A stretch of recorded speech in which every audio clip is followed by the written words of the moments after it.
Maijā dažādu mācību laikā tika stiprināta civil-militārā sadarbība. Mācībās Ausma 2024 Zemesardzes 2. Vidzemes brigādes medicīnas rota kopā ar neatliekamās medicīniskās palīdzības dienestu trenējās organizēt un koordinēt cietušo evakuāciju ar vairākiem helikopteriem. Šādas izspēles ļauj apvienot resursus, zināšanas un spējas, lai sasniegtu efektīvu rezultātu. Šajā gadījumā izglābtu dzīvības. Lai pilnvērtīgi izmantot bruņu transportiera Patrija spējas, maijā notika kurs, kura laikā zemesargi no dažādām vienībām trenēja prasmes ūdenšķēršļu pārvarēšanā ar Patriju. Pirms šī kursa zemesargiem nepieciešams apgūt konkrētā bruņu transportiera vadītāja kursu.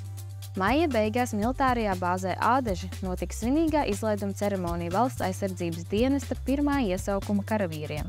Pirms 11 mēnešiem 253 jaunieši uzsāka dienestu, no tiem 245 sekmīgi to pabeidza, savukārt 109 jau ir parakstījuši profesionālā dienesta līgumus un turpinās strādāt aizsardzības nozarē.